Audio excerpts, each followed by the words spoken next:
So we are live. Okay.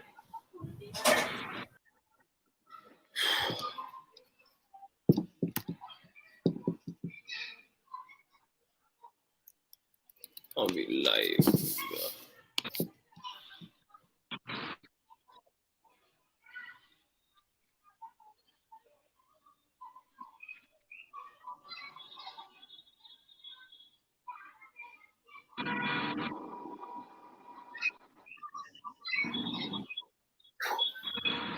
Yeah, I think we are live now.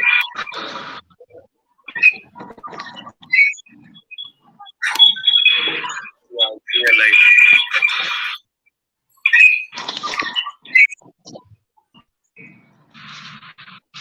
Okay.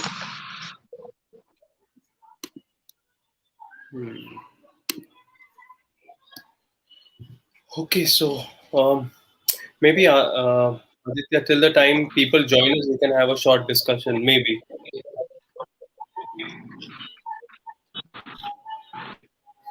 So okay, so a lot of people are joining us right now, and we have Dr. Aditya from Iran who has joined us today live. So, Dr. Aditya, please tell us about how you started your homeopathy and how you were introduced to homeopathy initially. Oh gosh, that's my beloved story. You asked it now. So I wanted to study alternative medicine, and I had already started reading homeopathic books when I was in my externship. But I wanted to be a cardiologist, and I was quite well in my medical school. And in no way I wanted to go into homeopathy as a career. But like somehow we landed in Shankaran Sir Clinic in 2006, and then we had to travel 2 months later. And then in 2007, February, that event, when I was waiting for my mom to come out, I saw a woman coming with a huge psoriatic patch on the leg. And then Dr. Meghna showed me that case and said that that was a leukemia case, that she was left to die, but recovered with homeopathy. And then she now had child. So I remember that I waited an hour and a half for Dr. Shankaran to finish his practice, like that half of the day, to say that I'm done, I want homeopathy. But then the journey started like that. It wasn't easy. We came from allopathic school. Then everybody was telling that how crazy, you were such a good student, but you have become crazy. And then in between you were taking that, did I make a correct move? But right now here, I believe not only, I cannot say homeopathy only became my career, but it became a footstep for me to understand my beloved topic, which is human consciousness. And I don't think that if I had stayed in medical school, conventional school, and practiced medical school, I mean, Western medicine, had I gained the insight so much embedded in me, in us, in myself, to be able to really go through life so holistically and be able to help others in a holistic way. So that's the whole story of, in short, though. And what is the situation of homeopathy in Iran generally? How is the situation there? So, because I practice in Northwest, and in my area we are only 3, and I have no idea about our other colleagues around the country. And because I was having more much in communication, much more with my friends abroad, especially India. So to be honest, I have not much of opinion, but I know that it is practiced widely by physicians, and So it is also we popular. have a lot. The general public is fond of homeopathy. They look up to Yes, homeopathy. of course. Generally, as you know, this Eastern paradigm of and philosophy somehow have in our genes that we trust alternative medicine more than Western medicine. So of course, homeopathy is in the same category. many of my patients maybe even tell me that we don't care what you do, you just do. Because they really don't care if it is homeopathy or medicine, if it is alternative medicine, it is healthier and it is more holistic. So it is a good option to take. But for my practice, it is quite, I think, well, and I have quite a lot of patients, so I think it is well understood. And as far as I know, my also other colleagues in my city, the two other who are actively engaged in practicing homeopathy, also have a very flourishing state of practice. But it is only regulated to be practiced by medical doctors, despite we have non-doctors homeopaths, but it is not regulated. Okay. Sounds good. Yeah, sounds good. And had you any idea? I didn't know that Dr. Shankaran is, when we went there, when I first saw him, I told him, I remember because I had no idea he was alive, living person. I thought that he was living in Kent's time. And I said, "Are you sure?" I thought you were 200 years old. And he lost it yet. Luckily, yeah. Luckily Yeah, for us, he's luckily. there. Yeah, that's good. Yeah, indeed. Indeed. Okay, so the situation with the session is such that I will present a short case and then I will invite you to talk so that you get enough time to share your acute cases and inspire our students all across India, Brazil, Europe. Many people across the world are watching. Mainly students who want to learn homeopathy, and that's why we have invited you so you can inspire them. I will do my best with my.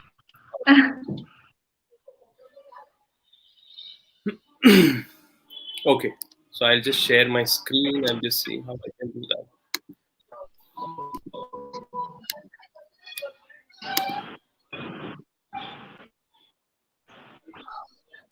Okay, okay, okay. Let's see if some people have joined us here. Yeah, some doctors have joined us. Darius has joined us. How are you, Darius? Astrid, Ambari, Swanand, Swati, Mehul. Some more people have joined. Shrishti and some more. Yeah. So I'm going to show you a short case, and I hope that some of you can tell me the remedy to be given to the patient, and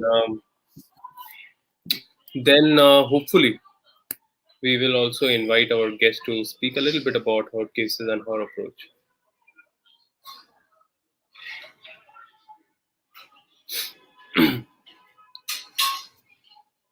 So we are talking about today a case of a 48-year-old lady who's presenting symptoms is of fever, body ache, throat pain, and especially this case I saw during the COVID time, so it was suspect COVID also, and the temperature 101 degree Fahrenheit.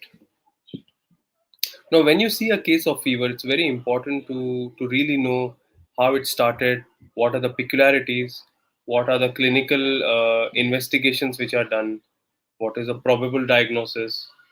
If there is fever, what happens in the chill stage, what happens in the sweat stage, what happens in the heat stage, what happens before chill, after chill, what happens in the prodromal stage, what happens in the apyrexia stage. We need to know that step by step if you really want to kind of help the patient. So, on inquiring about all these things, the complaint started with chill followed by heat, and chill began in palms. This is also very important. When you have to ask where does the chill begin from. For example, chill begin from lips is bryonia.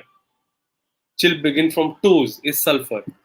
Chill begins from extremities is natrium and gelsemium. So you need to understand where does it begin from. That's a very important question in case taking.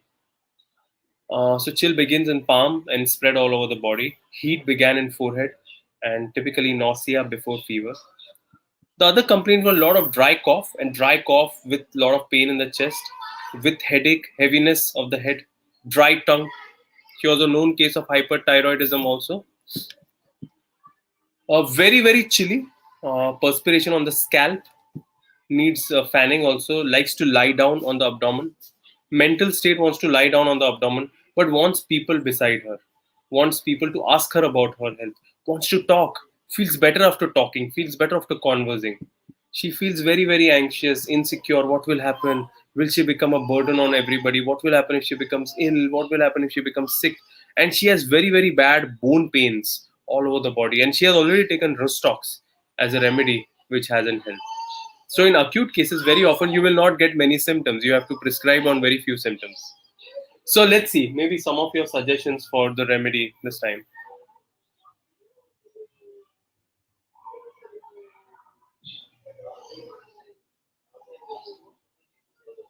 Let's see if some people can suggest a remedy here.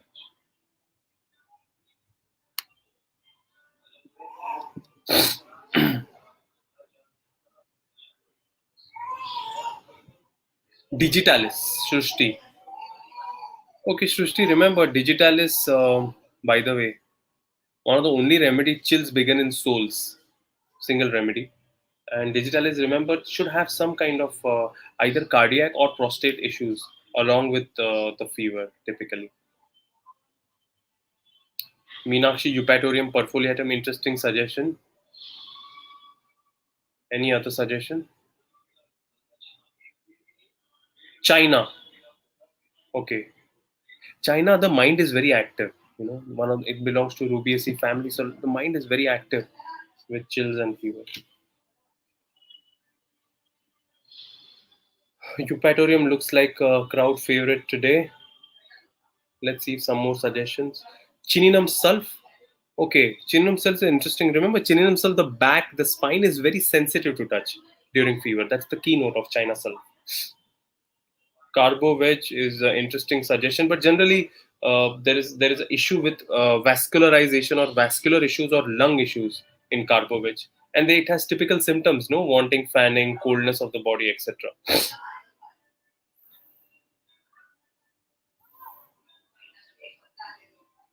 Some more suggestion. Let's see.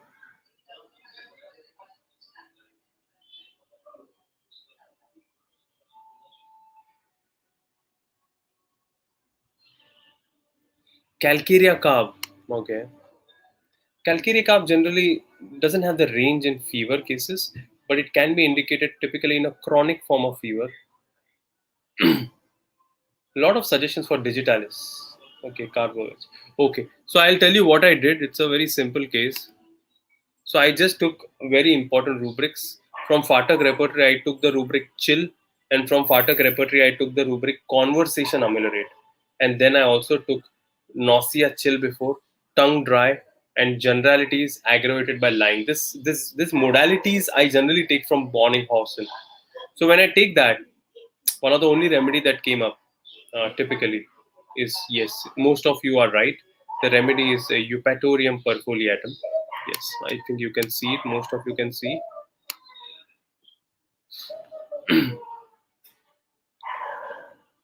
Eupatorium perfoliatum.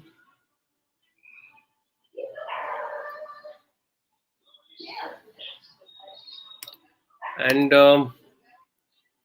Eupatorium perfoliatum has to be compared with Bryonia, which I will do that later. One of the main keynotes of Eupatorium is violent, aching, bone-breaking form of fever. And I gave Eupatorium perfoliatum 200, a 6 hourly. And within 12 hours of Eupatorium perfoliatum, which means after 2 doses, felt much better. The temperature, weakness, body ache reduced, appetite improved, anxiety slightly reduced as well within 12 hours. By 24 hours, the temperature and the weakness reduced by 20%, and the body aches, etc., appetite. Main thing is in the acute is your general should improve. And once the generals improve within 24 hours, you know that the remedy is right. And at the end of 3 days, no fever, nothing, cough, weakness, everything improved. And then he was able to go to work and everything was okay. So Eupatorium perfoliatum, little bit about it, belongs to Compositae family, as you know. It's the injury family with Arnica, Bellisperinus, Camomilla, Sina, etc.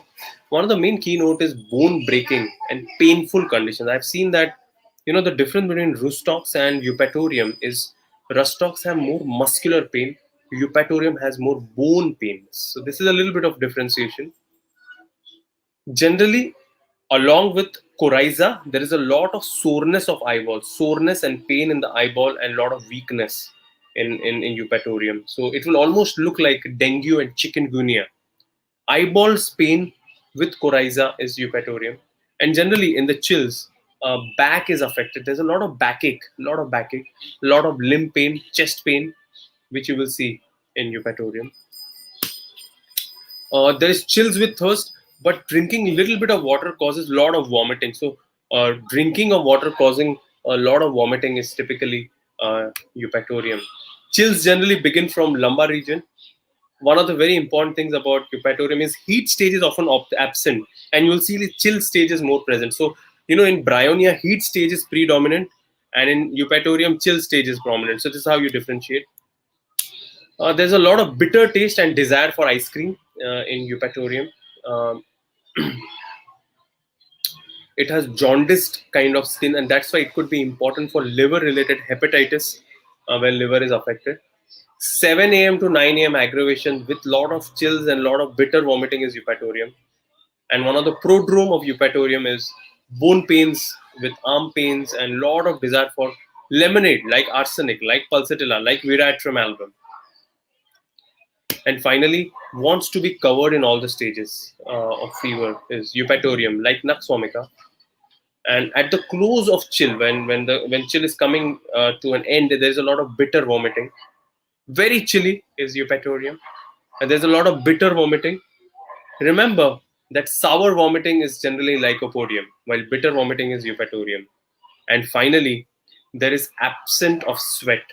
And generally in Bryonia is more sweaty. So that's how you differentiate Eupatorium and Bryonia. Bryonia sweat stage is prominent, Eupatorium sweat stage is not there. So this is a little bit about Eupatorium perfoliatum and the case today. And I hope you find this interesting.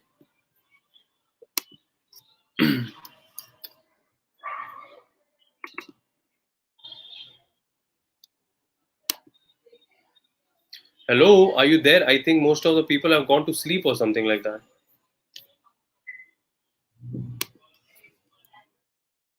So you have my website details. That's www.drgauranghg.com. You can connect to my website for more details and understanding.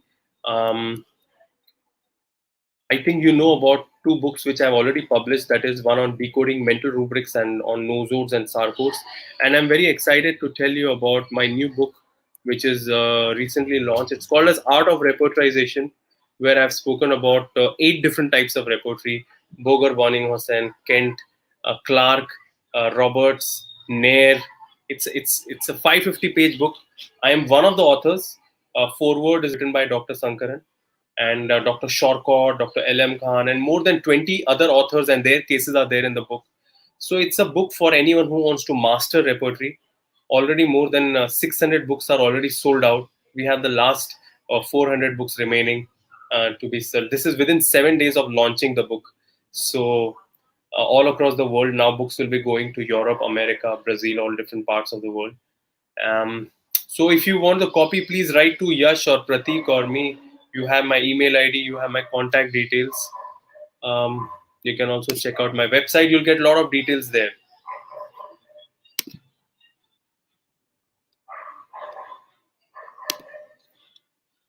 And maybe we can invite our friend again for her to present. Aditya, are you there? Yeah. So Aditya, when did we meet for the first time? Many years back? 3 years back? 2 years back? 4 years back? It's been long. Pardon, I didn't get what you said. When did we meet for the first time? 2015, last time. Okay. That seems like many years back. Huh? Yeah, ages. I think we were very different people that time.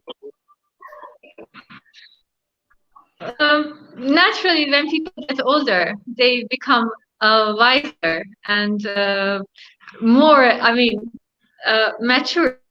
So yes, and happy that we meet again. even virtually, 2021. I remember that we used to sit in the library and discuss about remedies and Yeah. indications and that, right? Yes. Yes. Yes. That's what I remember. And the panipuris. Sorry? Yeah, I think every time I met you guys, you would go to some panipuri in Yeah, Andheri Pani Puri. West. Yeah, yeah, Yeah. yeah. That's true. That's true. Pani Puri is our favorite. Was our favorite, not now. Now we are It is not having. also, no, actually, I still miss it also. So, Yeah. Okay, so Aditya, it's a good time. Many people are waiting to see your presentation and your talks about acute cases. My only suggestion is that a lot of participants are waiting to learn about repertory and acute cases and materia medica. And your approach, it would be good for you to inspire a few of them. yeah, mine might be a little bit different, but it is who am I? So let's do it. That's no problem. I hope that people get Okay, inspired anyway. no problem. Okay, then So, I'm going to go off screen so that you can present your talk. Okay. I don't have any picture, so it is, I will tell it. So, Okay, sure, sure, no problem.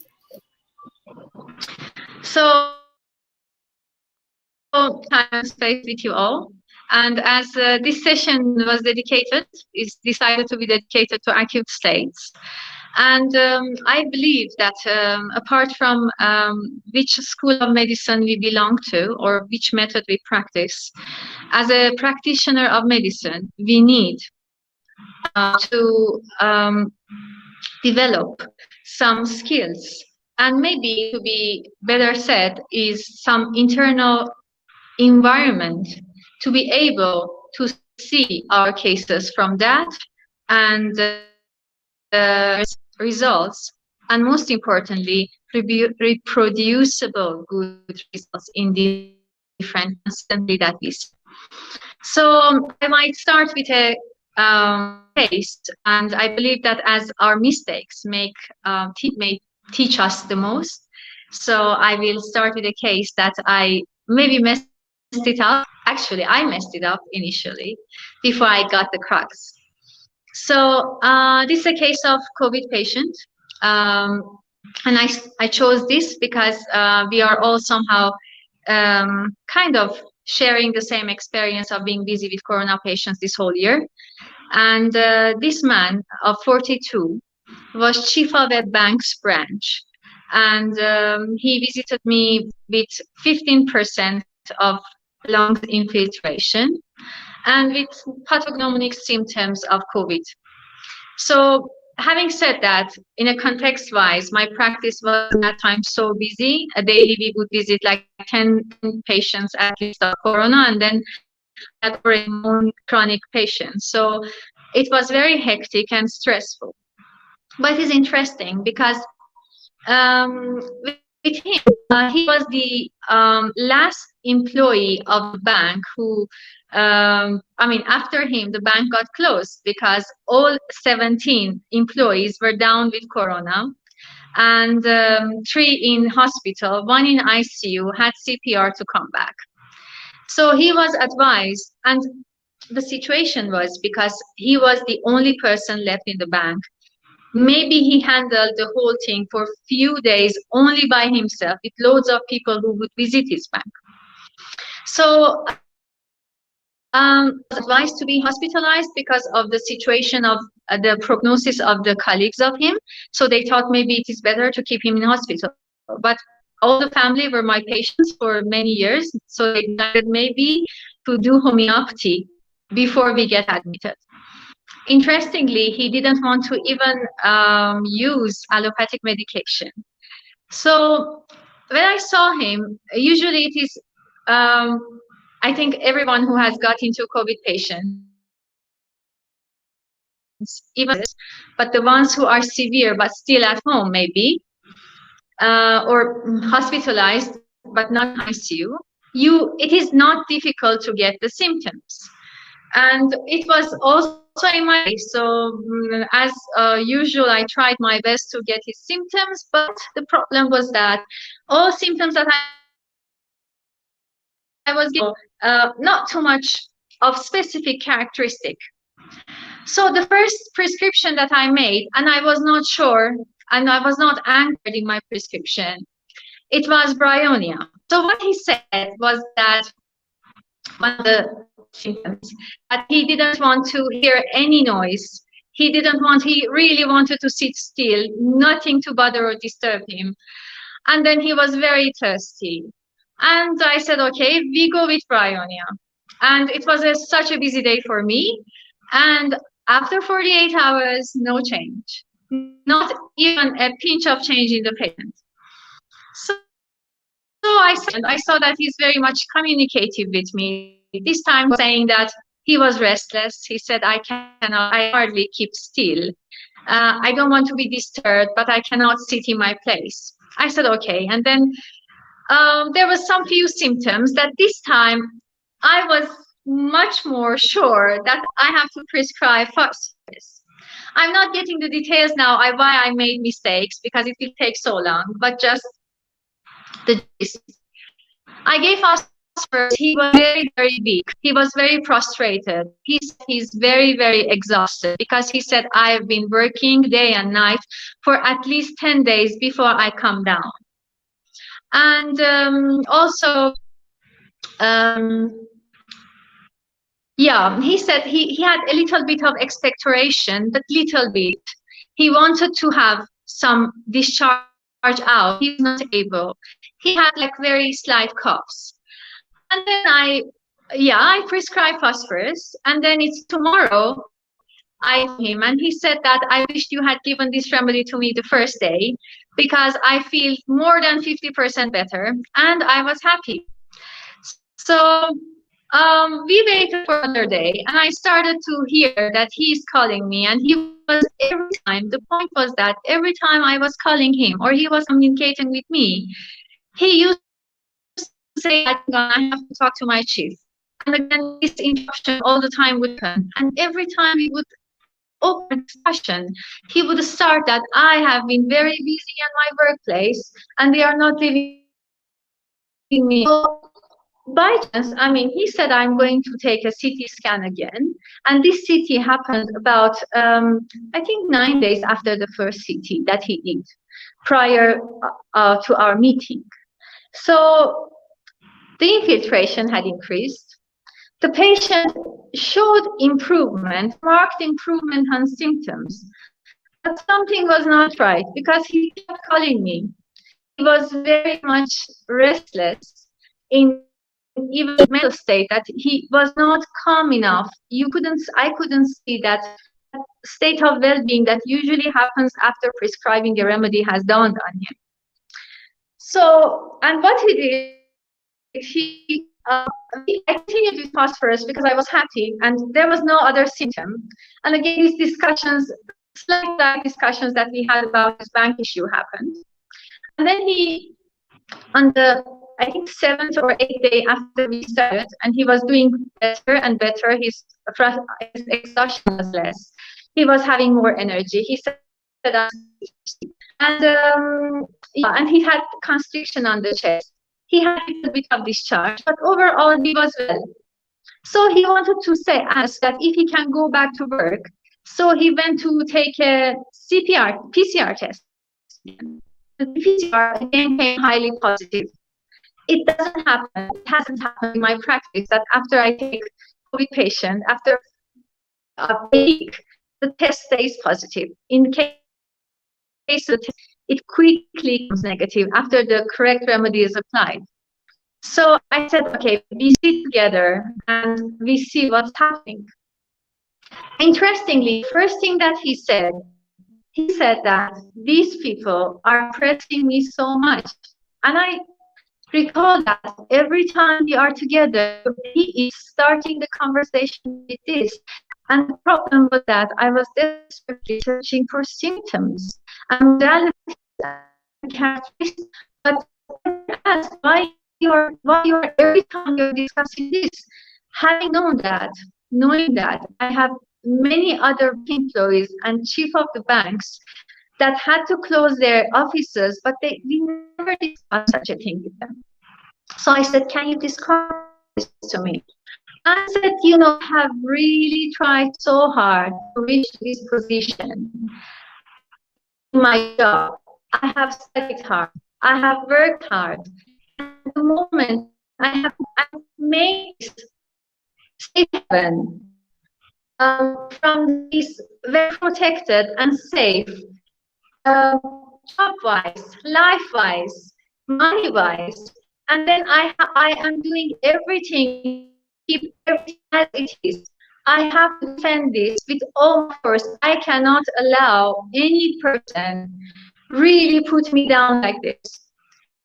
So he said that people from the chief office arrest me all the time because they say that you are, if you're really down with COVID, you have to go to hospital and get hospitalized. If you're well, you have to go back to work, and you have to make your employees come back to work. And every single day, I don't want to go back to work. So I said, how all this started in the bank. I was working alone, and almost 20 hours a day. I came down exhausted. I was so exhausted mentally, physically. I worn myself out, and I didn't know how I came down with COVID suddenly. And also, interestingly, the first time when we talk to each other, I usually ask my patients that, okay, now compared to normal times, what you desire to do now? What is your body is inclined to do? Your moods are inclined to do when you are in acute state, you're in COVID state.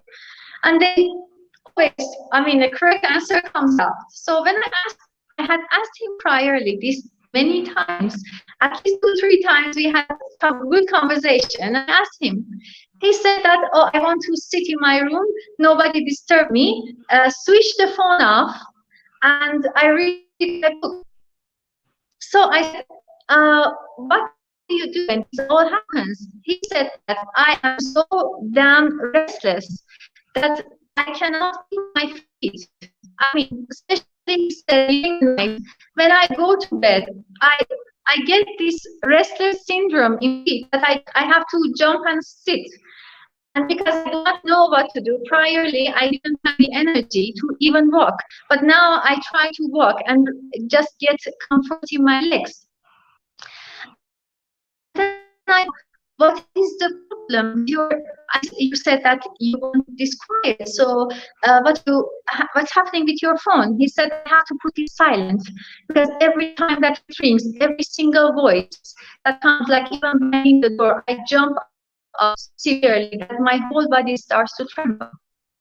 And he said, I'm so exhausted that I do not know what to do. My body, every pinch of my body is so exhausted, and I do not know, it is not my muscle, it's not my bone, but I know that I cannot take this anymore. And he said, it is not a shiver from COVID, but it is so nervous trembling that I have from inside that I cannot control it. So what I did was I prescribed zincum metallicum, the first dose for 1 m, and to be repeated every 8 hourly. But it was interesting that after the dose, because he used to call me almost every day with these minor symptoms that he had, and also his concern that when he will go back to work. So I told him that after 2-3 doses, like maybe one day almost, you just call me and tell me how you are. So he called. He said that after I took those, it was like I have to take. He asked that how you put in these remedies, and obviously he had a very sound sleep the same night. Very interesting cup, and he started for a few hours constantly having some discharges coming out. And every time he was saying that And every time after coughing up discharges, he would say that I'm feeling much better. And then this continued for almost a day. But since the second day, his energy level started to jump up. I mean, just go accelerate. And in 3 days, he came back to work. And on fourth day after start of Zincum, he gave the test again and turned out negative. So he's still a patient for chronic issues. But it was interesting because the thing that this case maybe taught me, and the skill that I think is very important for us as practitioners to develop, that in what state we are visiting our patients. It is not that I don't think that it is like much difficult to prescribe for an acnite case or for like easy cases that the symptoms like shout out to us. But the point is that when we see our cases, in what state we are. And because of my interest to be a consciousness researcher, and I read a lot of ancient medical books, what is maybe neglected in our lifetime as medical, I mean, as physicians and healthcare practitioners, is that in the book it's written clearly that before any person attempts to treat a patient, make sure that few years prior they are working on themselves and they are cultivating their internal environment. Because what is important, and it's written clearly, that make sure before you touch a patient that your spirit, your mind, and your body are perfectly aligned. If you feel there is any disturbance in any of these, do not even approach a patient.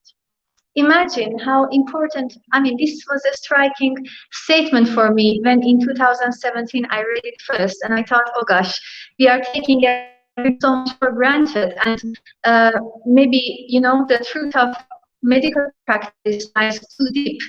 But I believe that practicing medicine is an internal art, and it is not only a job, and it has the full capacity to cultivate the truth within oneself. What is very much important when we are seeing a patient, when we are sitting with a patient, being acute or chronic, and in parentheses, which is very important in acute because the pace of everything is so quick. So the need that we as practitioners are very aligned, very concrete at that moment of time when we are visiting our patient is far, far more important than our knowledge of gathering the symptoms. The most important maybe skill from my point of view, which I believe it really is a game changer, is that when we sit with a case, is how we listen. There is a word in Chinese, it is not in an internal arts actually. It's not observation, but it's listening, because it is goes beyond the act of doing. And actually it is this, when you listen, then there is the opportunity that that imbalanced dynamics patient reveals itself in its full extent. So as it is written in the books, it is said that when you sit, you have to make sure that all your senses are absorbed internally and inwards, and they are dissolved in that central innate alignment column that we have in every one of us, where it is the prana, the chi is concentrated and moving and animating us. So, and when we resolve in that state, when we resolve in that state of alignment, when our Shen, our spirit, our mind and our body are totally on one line, then that in that expansive space that happens from within, the phenomena of listening happens by itself. It is very important to know that we do not listen. The listening happens. The only our job as practitioners, as physicians, is that to prepare us to be able to absorb all senses inside when we sit. Then the movement of our mind, which are the waves of the ocean, will settle back to that pure state of consciousness. And what we observe and we are witnessing, all our senses absorb within, is that movement and dynamics of the vital force of them. And it is then that instead of searching for characteristics that I was desperately doing for this patient the first day, when you anchor in that correct spot, you anchor yourself and you open yourself up, then all the characteristic symptoms start to pop up. You do not even need to join them to each other to make the full story. They already sit in their space in that whole big puzzle. And I believe what I have experienced is that even this happens, the healing process already has gone. So, and the beauty is that when the remedy is given and the whole case is changed, and that is it's on the cake. But what I wanted to emphasize and what I have seen in all the cases that acute or chronic have been handled very well are not the case. Maybe, remedies can be searched from Repertory and Materia Medica, and we all need a solid foundational knowledge. But it is very much important that we know that before we find the anchor of the case in the patient, we anchor ourselves in the space that we allow everything to unfold. And so I will keep short because I do not have a good internet connection, and I'm afraid that I will cut off. So I just try to make everything concise. But then just discussing the remedies and the methods, that is a main desire and main desire of the heart is to not only practice but teach and share the skills that will bring forth the possibility of a successful practice, irrespective of which method of practice of medicine, which modality we are practicing. And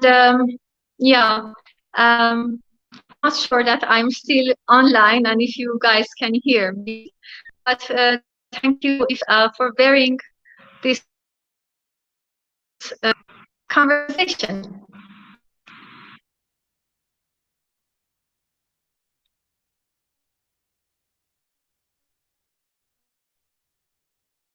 Gaurang, are you there?